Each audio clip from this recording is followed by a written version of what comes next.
नमस्कार मंडळी, तू रे माझा मित्वाचा आजचा म्हणजे 4 मार्चचा फ्रेश असा रिव्ह्यू तुम्ही माझ्या आवाजामध्ये ऐकत आहात. प्रेक्षकांनो, मला काही दिवसामध्ये तब्येत ठीक नसल्या कारणामुळे मी तू रे माझा मित्वाचा रिव्ह्यू देऊ शकले नाही. त्याबद्दल मी मनापासून तुमची माफी मागते. तर आज पाहूया आपण की ईश्वरीचा ॲक्सिडेंट झालेला असतो. हा तर भाग तुम्ही पाहिलाच असेल टी व्हीवरती. आपण पाहतोय की अर्णव हॉस्पिटलमध्ये असतो आणि तिथे घरचे सुद्धा सगळेजण असतातच. इतक्यातच काय होतं की की नम्रता जी आहे तर ती अर्णवला कॉफी घेऊन येते आणि अर्णवच्या लक्षातच राहत नाही. अचानक अर्णव म्हणतो की थँक्यू मिस इंदोर म्हणून, आणि नंतर त्याचं लक्ष जाताना त्याच्या लक्षात येतं की नम्रता आहे म्हणून, आणि लगेचच तो कॉफी परत करतो आणि म्हणतो की मला नको आहे कॉफी म्हणून. आता इथे ना खूप इमोशनल असं वातावरण झालेलं असतं. नम्रता म्हणते की जिजू अहो सावरा स्वतःला, तुम्ही जर का असं हे झालात तर आम्ही कोणाच्या तोंडाकडे बघायचं, असं नम्रता म्हणत असते. आकाश म्हणतो दादा तू काही खाल्लेलं नाही, निदान कॉफी तर घे. तर अर्णव म्हणतो की जोपर्यंत मी सिंदूर शुद्धीवर येत नाही ना तोपर्यंत मी काही खाणार नाही आहे, नको आहे मला कॉफी, असं आता अर्णव म्हणत असतो. आणि म्हणतो की तुम्ही घ्या कॉफी प्लीज, आकाश तू सुद्धा कॉफी घे म्हणून. आता आपण पाहतोय की नम्रता म्हणत असते जिजू तुम्हाला असं खचलेलं कधीच पाहिलं नाही हो, तुम्ही जर असं खचला तर आम्ही कोणाकडे पाहायचं, असं जेव्हा नम्रता म्हणते त्यावेळेस खरोखरच अर्णवला सुद्धा खूप वाईट वाटतं. अर्णव म्हणतो की नम्रता प्लीज कम सीट हिअर, इथं बस ना म्हणून. आता नम्रताला तिथे बसवतो आणि अर्णव बघा हा नम्रताला म्हणतो हे बघ नम्रता, तू तर मी सिंदूरची बहीण आहेस ना गं, तू तिला माझ्यापेक्षा जास्त ओळख. नम्रता तुला तर माहितीच आहे ना गं, शी इज अ फायटर, ती अशी इतक्या लवकर गिवअप नाही करणार, ती अशी हारणार नाही, राईट ना गं, असा अर्णव म्हणत असतो. आणि पुढे म्हणतो काय नाही की ईश्वरी खूप स्ट्रॉंग आहे, असं तो स्वतःलाच दिलासा देण्यासाठी बोलत असतो. आणि हे सगळं आकाश आणि नम्रताच्या लक्षात येत असतं.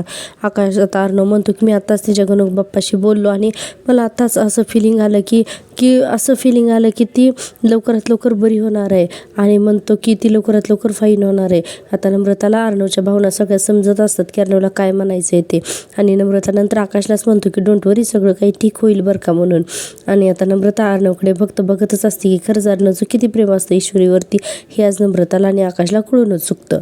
आता आपण दुसरा सीन पाहतो. इकडे वल्लरी तिथे ईश्वरीची आई आली त्यामुळे घाबरून पळून गेलेली असते ना, आणि गाडीमध्ये जाऊन बसते. तिथे एक माणूस येतो आणि म्हणतो की मॅडम तुमचं पार्सल, हिने आता हिच्या खाण्यासाठी काहीतरी मागवलेलं असतं. आणि वल्लरी ते पार्सल घेते आणि म्हणते टेन्शन मग एकदा गचकली ना की मग मी मोठी पार्टी करणार आहे, असं वल्लरी म्हणत असते. आणि पुढे म्हणते की पण जर का ती चुकून वाचली तर माझं मरण नक्की, असं म्हणून वल्लरीला आलेलं असतं टेन्शन. आणि आता तिने जे काही पार्सल मागवलेलं असते ना तर ते पटापट पार्सल उघडते आणि एकदम गपागप अगदी आदाशासारखं ते सगळं खात असते. इकडे आता आपण पुन्हा हॉस्पिटलमधलं सीन पाहतोय. सगळेजण हॉस्पिटलमध्ये येत असतात. इतक्या डॉक्टर येतात. अर्णव म्हणतो की डॉक्टर कशी आता ईश्वरी? डॉक्टर म्हणतात don't worry, she is out of danger, त्यांच्या जीवावरचा धोका आता. आकाश आणि नम्रताच्या चेहऱ्यावर पण स्माइल येतं. आणि आता ईश्वरीची आई सुद्धा हात जोडते परमेश्वरासमोर. आजींना सुद्धा बरं वाटतं. मामा तर डायरेक्ट घामच पुसतात. डॉक्टर म्हणतात उद्या सकाळपर्यंत त्यांना आता शुद्ध येईल हा, असं म्हणल्यानंतर सगळ्यांना आता बरंसं वाटतं. आजी म्हणतात अगदी देवाची कृपा झाली बाबा, म्हणून सुप्रिया आणि नम्रता आजींनाच बिलगतात. इकडे आपण पाहतो की मामा आणि आकाशसुद्धा अर्णवला जे आहे तर ते सपोर्ट करत असतात. आणि आता वातावरण कुठे छान झालेलं असतं. आपण आता पाहतो हे सगळं झाल्यानंतर आकाश काय करतो, एक मूर्खपणा म्हणतो, म्हणजे पटकन तो त्याच्या आईला फोन लावतो. इकडे वल्लरी आरामात खातपीत बसलेली असते ना गाडीमध्ये, आणि याला कुणी सांगितलं होता काय माहिती हा कारकबार. तर आकाश लगेचच आता या वल्लरीला फोन करतो आणि वल्लरी लगेचच म्हणते हॅलो आकाश, बोल ना आकाश, काय रे ईश्वरी कशी आहे म्हणून. लगेच आकाश म्हणतो मॉम कुठेस तू, अगं लवकर ये. वल्लरी खुश होऊन म्हणते काय रे कसं काय झालं. तर अर्णव आता आकाश म्हणतो की अगं ती आता आउट ऑफ डेंजर आहे. तर वल्लरी रागानेच ओरडते ना काय म्हणून. आकाश म्हणतो मॉम अशी अगं शॉक झाल्यासारखी का ओरडलीस तू. वल्लरी म्हणते नाही काही नाही, अरे आनंद झाला ना म्हणून विचारतोय. आता आकाश म्हणतो की आता ती सकाळपर्यंत शुद्ध होईल असं डॉक्टर म्हणाले, खरंच ही आनंदाची बातमी आहे ना. तर वल्लरी म्हणते हो आलेच मी, असं म्हणून आता पटकन वल्लरी फोन ठेवते.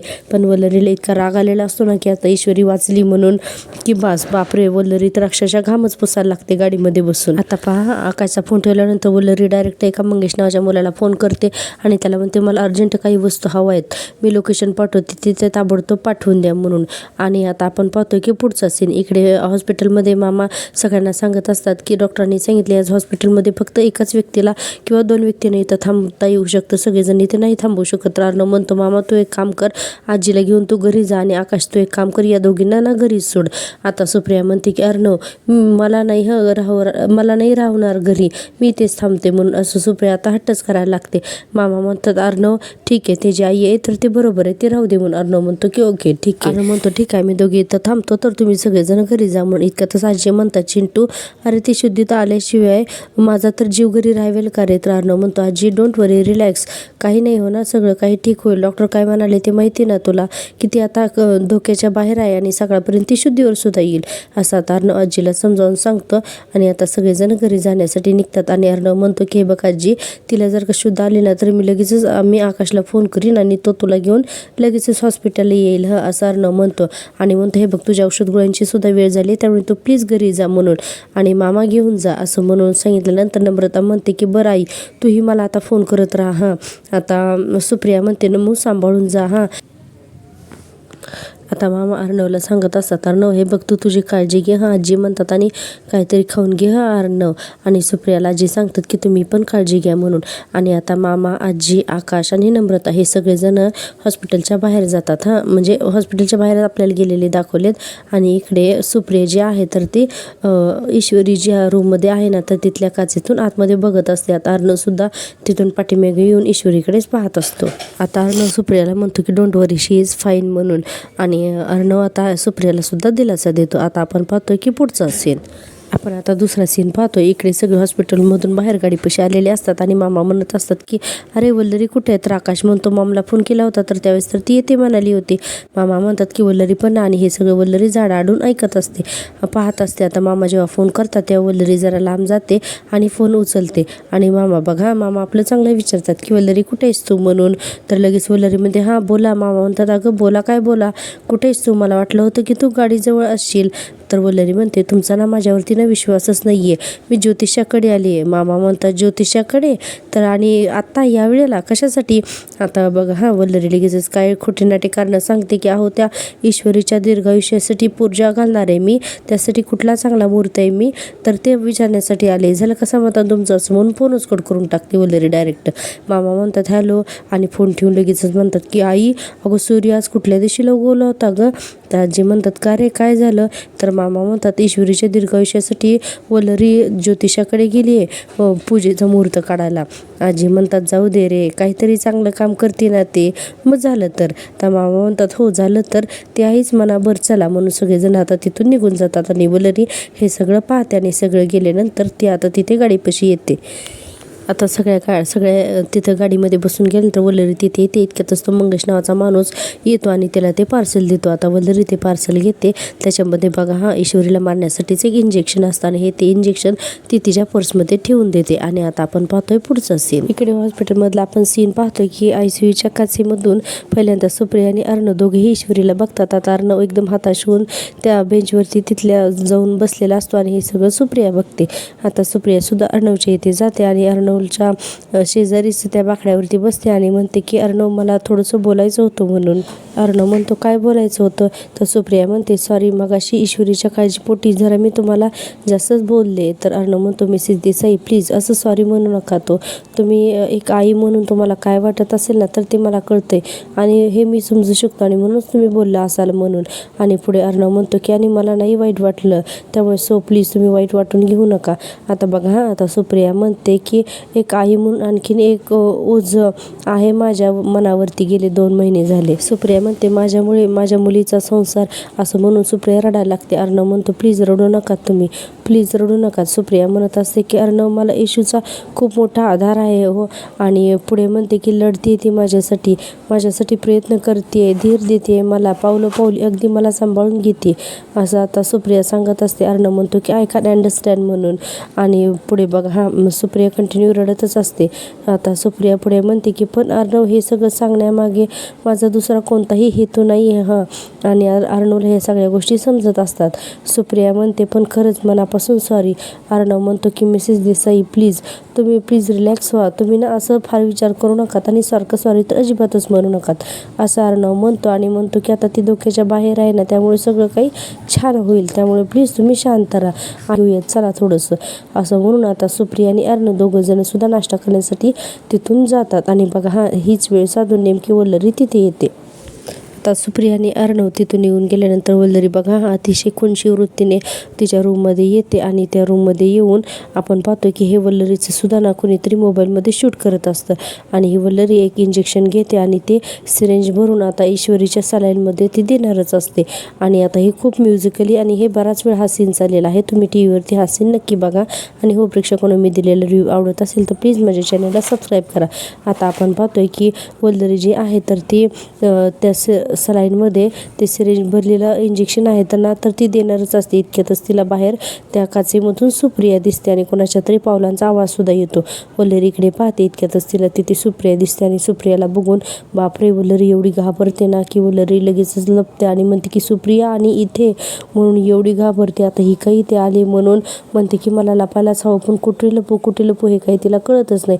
कारण सुप्रिया तेवढ्यातच ना रूममध्ये यायला लागलेली असते, म्हणजे ईश्वरीच्या केबिनमध्ये ती यायलाच लागलेली असते.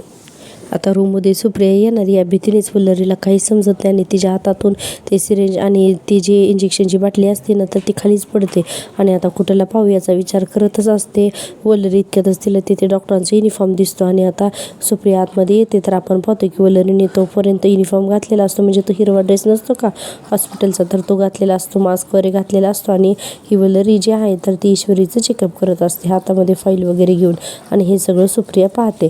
आता सुप्रिया हे सगळं पाहते. हे जेव्हा वल्लरीच्या लक्षात येतं त्यावेळेस बघा वल्लरी लगेचच म्हणते की पेशंटला आत्ताच इंजेक्शन दिलेलं आहे, तुम्ही इथे थांबवू शकता असं म्हणते आणि आता वल्लरी तिथून निघून जाते. आता काही वेळ गेल्यानंतर आपण पाहतो की सुप्रिया तिथेच ईश्वरीजवळ बसून राहिलेली असते. आता अर्णव येतो आणि नर्सकडे सगळी औषधं देतो आणि म्हणतो की नर्स हे मेडिसिन आहेत म्हणून.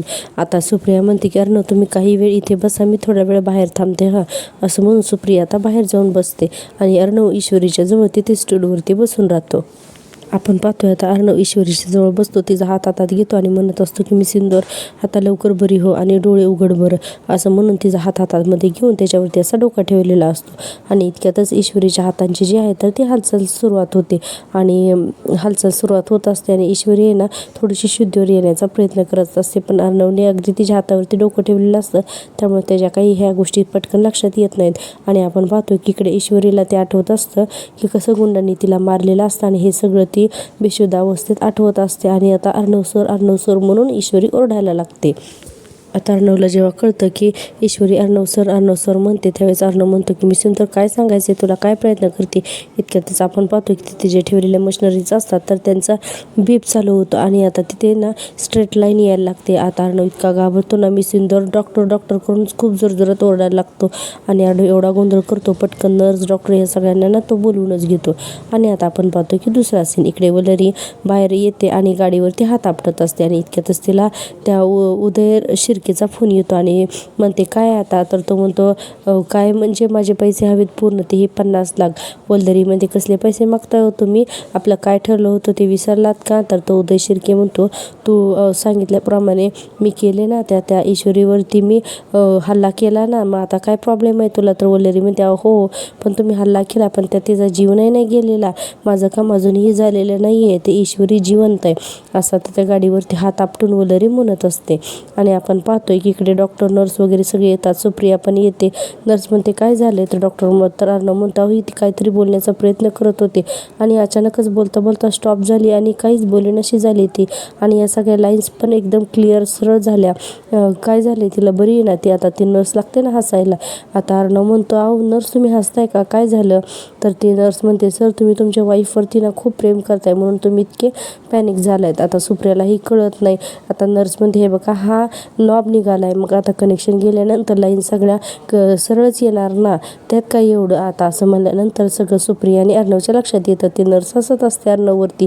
आता पुन्हा तिच्या हाताला तो नॉब जो असतो ना तर तो लावते आणि पुन्हा आता ते मशीन चालू होतं. ती नर्स म्हणते हे बघा सर पुन्हा मशीन चालू झाली ना म्हणून. आणि आता सुप्रियाला सुद्धा कळतं. सुप्रिया पण अर्णववरती हसते थोडीशी.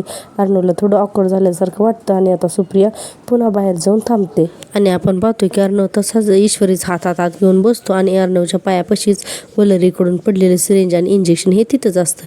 इकडे आपण दुसरा सीन पाहतो की उदय शिर्के म्हणत असतो की वल्लरी पाटील, तुला कळतंय का तू कोणाशी बोलतेस ते? तुला मी पुन्हा पुन्हा सांगतोय, मी माझ्या सख्या भावाला सोडलेलं नाही आहेस, तू तर परकी आहेस ग. आणि म्हणतो की माझे 50 लाख रुपये लवकरात लवकर दे, नाही तर तुला खूप महागात पडेल. हां, तर वल्लरी म्हणते फक्त मलाच नाही तर सगळ्यांनाच खूप महागात पडणार आहे. म्हणून वल्लरी उलट त्यालाच धमकी देत असते. आता वल्लरी म्हणते ती ईश्वरी जर का शुद्धीवर आली आणि तिने त्या बातमी छापणाऱ्या श्रीकांत धुमाळचं जर का नाव घेतलं ना, तर आपण सगळेच जण इथे अडकणार आहोत, असं वल्लरी म्हणत असते. आणि पुढे म्हणते, आणि अर्णवने या आधी सुद्धा तुम्हाला वाड्याबाहेर काढलं होतं ना, आणि आता जगा बाहेर काढेल हे लक्षात ठेवा. तो उदय शिर्के म्हणतो, धमक्या देतेस तुम्हाला? वल्लरी म्हणते, धमक्या नाही, वास्तवाची जाणीव करून देते. तो अर्णव बाकी काय नाही, पण तुम्हाला जेलमध्ये नक्कीच टाकू शकतो. त्यामुळे ना सतत माझ्यासमोर ना माझे 50 लाख हे सतत करत बसण्यापेक्षा ना या सगळ्या प्रकरणातून तुम्ही कसे बाहेर पडाल ना याचा विचार करा. उदय शिर्के म्हणत असतो, वल्लरी तू तर गप्पा बसावं. म्हणून वल्लरी त्याचा फोन अक्षरशः कट करून टाकते. आणि हा उदय शिर्के आता खूपच चिडलेला दाखवलाय हा वल्लरीवरती. आता आपण पाहतो हॉस्पिटलची मजा येईल ना ते काही सांगता येत नाही. ईश्वरी म्हणते, अहो सर खरंच तुम्ही असं लहान मुलासारखे. अर्णव म्हणतो, 1 मिनिट, आता ही बडबड करत बसू नकोस, हां कळलं का तुला? असं अर्णव आता तिला रागवायला लागतो आणि म्हणतो की असं वाटतंय की, आता अर्णव ईश्वरीला म्हणत असतो की असं वाटतंय की बराच वेळ पॉज झालेला व्हिडिओ प्लेवर अचानकच प्ले झालाय का काय? म्हणून ईश्वरी म्हणते, रिझ्यूम तर व्हावंच लागतं ना सर. अर्णव म्हणतो, अशी बडबड केल्यावर माझा राग जाईल असं वाटत असेल ना तुला, तर ही तू चुकतेस तू. म्हणून आता ईश्वरीला अर्णव चांगलाच रागवत असतो. आणि इतक्यातच आपण बघतोय की अंजलीचा सीन दाखवलेला आहे. अंजली इकडे झोपेतून उठते आणि राजेश म्हणून हाक मारत असते. आणि हा राजेश तर रात्रीच प्रियाकडे निघून गेलेला असतो. अंजली आता बेडवरून उतरायचा प्रयत्न करते. इतक्यातच तिला तिथे पाल दिसते. आता पाल बघून अंजली एवढी ओरडते आणि घाबरते. आता डायरेक्ट इकडे आपण पाहतोय की हा राजेश तर झोपलेला असतो. राजेश आणि रिया. इतक्यातच राजेश झोपेतून उठतो आणि त्याला उठल्यानंतर तिथे साईड टेबल तर त्या दिसतात आणि त्याचा डोळा असतो त्या डायमंड रिंगवरती. आता त्याला त्या सगळ्या रिंग ज्या आहेत तर त्या चोरून तिथून पसार व्हायचं असतं, पण त्याचा प्लॅन आहे ना तो नेमका अंजलीमुळे फसतो. राजेश म्हणत असतो, हिने ज्या सगळ्या डायमंड रिंग्स तर काढून ठेवल्यात, पण ही उठायच्या त्या अगोदर मला माझ्या खिशात घालायला हव्यात, असं म्हणून राजेश त्या रिंग्स घ्यायला जातो रियाच्या पलीकडून. तर अचानक त्याच्या हातातून ना तो ग्लासच सांडतो तिथं टेबलवर ठेवलेला, कारण इकडे त्याला अंजलीचा फोन आलेला असतो आणि ग्लास एकदम असा पडतो की तो ग्लास फुटतो आणि त्याची काच त्या टेबलवरतीच पडते. आणि इतक्यातच याचा फोन वाजतो आणि रिया उठते. आणि या सगळ्या चकमकीत राजेशने एकदम घाबरला जातो फोन वाजल्यामुळे. रिया त्याला पकडते का काय म्हणून, आणि रिया उठून बसायला जाते.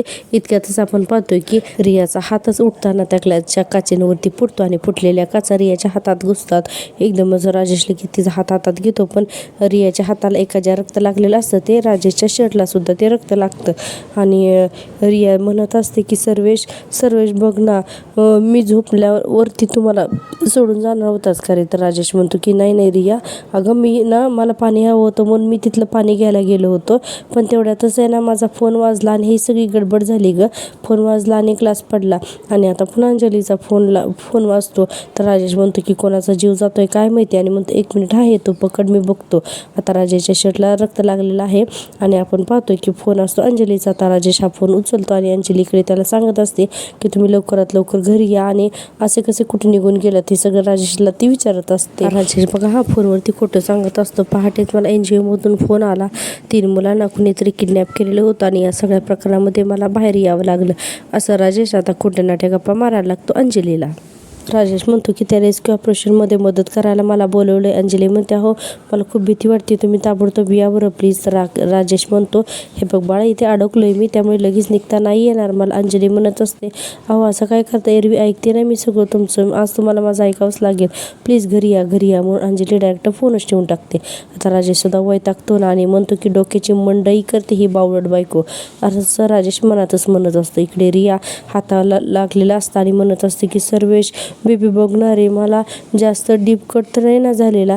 तर राजेश म्हणतो, नाही बेबी जास्त डीप कट नाही झालेला ना, मी बघितलंय मगाशी, पण हे बघ मला ना आता निघावं लागेल कारण माझ्या बहिणीचा कॉल होता, तिला बरं वाटत नाही आहे, कदाचित हॉस्पिटलला घेऊन जावं लागेल मला.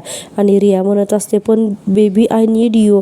तर राजेश म्हणतो, हे बघ प्लीज मला आता नाही बोलता येणार, आपण नंतर बोलूयात. म्हणून राजेश आता तिथून निघून जातो आणि रिया तिथेच बसून रडत असते. आणि आता आपण पाहतोय की इकडे रागवत असतो ईश्वरीला आणि म्हणत असतो, काय गरज होती तिकडे एकटी जाण्याची, काय गरज होती सांग ना, माझ्यासमोर फोन आला होता ना, तर मला काय म्हणालीस तू की आईला भेटायला जाते म्हणून, आणि खोटं बोललीस ना तू माझ्याशीच, आणि तिकडे जंगलात कशामुळे तू एकटी घेतलीस, मला खरं खरं सांगितलं असतं, मला विश्वासात घेतलं असतंस तर आज ही एवढी वेळच आली नसती ना, असं अर्णव म्हणत असतो ईश्वरीला आणि म्हणत असतो की का रिस्क घेतलीस तू एवढी, आणि तुला किती लागलं हे कळते का तुला माहिती आहे का मी तुला कुठल्या कंडिशनमध्ये इथं घेऊन आलो होते. डॉक्टर मला म्हणाले होते की प्रार्थना करा आता, आणि आम्ही सगळेजण किती टेन्शनमध्ये होतो याची कल्पना आहे का तुला, आहे ना, मग का जे वागतेस तू, टीम आहे अशी म्हणतेस ना, आणि मग ज्यावेळेस टीम आहे असं वागण्याची वेळ येतेस त्यावेळेस तू काय एकटी गेलीस, मी काहीतरी विचारतोय तुला, मी सिंदूर एकटी का गेली होती जंगलात, तर ईश्वरी म्हणते की पुरावे शोधायला मी गेले होते, आणि हेच वाक्य नेमकी सुप्रिया तिथे येऊन ऐकते, आणि अर्णव म्हणतो की पुरावे शोधायला त्या जंगलामध्ये एकटी जाण्याची काय गरज होती, तर ईश्वरी म्हणते सर तुम्हाला माहिती आहे ना, त्या धुमारचा नंबर सापडल्यानंतर मी त्याच्या मागावरती होते म्हणून, आणि पुढे म्हणते की तुमच्या आईच्या आत्महत्येमध्ये माझ्या आईचा काही दोष नाही आहे असे पुरावे सापडणार होते मला तिथे, आणि म्हणूनच मी तिथे गेले होते असं ईश्वरी सांगायला लागते, आणि पुढे म्हणते की माझी आई निर्दोष सिद्ध व्हावी म्हणून मी काही करू शकते सर, आणि हे सगळं सुप्रिया पाहत असते. अर्णव म्हणतो कोणतेही पुरावे तुझ्या जीवापेक्षा इम्पॉर्टंट नाही आहेत, तुझ्या जीवापेक्षा माझ्यासाठी इम्पॉर्टंट नाही आहेत, कळलं तुला, असा अर्णव चांगलाच रागवत असतो ईश्वरीला, आणि हे सगळं सुप्रिया पाहत असते. आता इतक्यातच सुप्रिया पुढे येते आणि इशू म्हणते, आता ईश्वरीला पण तिच्या आईला पाहून आनंद होतो. आता सुप्रिया रूममध्ये आलेले पाहून अर्णव म्हणतो ठीक आहे तुम्ही दोघीजणी बोला, आता मी बाहेर जातो आणि आजीला फोन करतो, असं म्हणून अर्णव बाहेर जातो, आणि ईश्वरी आणि सुप्रिया आता ईश्वरीला अगदी मायने जवळ घेते, आणि दोघीजणी सुद्धा खूप रडतात. आणि आजचा तू रे माझा मित्राचा भाग इथेच संपतो. पुढच्या भागामध्ये आपण पाहतोय कारण ईश्वरीला म्हणत असतो तुझ्यासाठी मी सगळ्या डॉक्टरांची टीम तयार ठेवलेली आहे, सायकॅट्रिस्टसुद्धा ठेवलेला आहे आणि फिजिओथेरपिस्ट ठेवलेला आहे. आणि आता ईश्वरी म्हणते आणि हार्टचं काय, त्यावर कोण उपचार करणार, तर अर्णव म्हणतो काय, तर अर्णवला काही कळतच नाही. आता ईश्वरी शी बाबा म्हणून रुसून तिथेच बेडवरती झोपते, आणि जेव्हा डोळे उघडते तेव्हा अख्खं हॉस्पिटल अर्णवने ना छान डेकोरेशन केलेलं असतं आणि इंदोरी पदार्थ आणलेले असतात, आणि सगळं त्याने आज व्हॅलेंटाईन डे साजरा करणार असतो. आणि अर्णव ईश्वरीला म्हणतो आज नसला तरीसुद्धा आज तुझ्यासाठी मी माझ्यासाठी खूप काही करणाऱ्या व्यक्तीला हॅपी व्हॅलेंटाईन डे असं म्हणून आता अर्णव ईश्वरीला केक भरवतो. उद्याच्या भागात व्हॅलेंटाईन डे दाखवणार आहेत अर्णव आणि ईश्वरीचा, त्यामुळे उद्याचा भाग नक्की पहा. आणि हो, माझ्या चॅनलला नक्की सबस्क्राईब करायला अजिबात विसरू नका, लाईक करायला सुद्धा. भेटूया उद्याच्या भागात, तोपर्यंत बाय.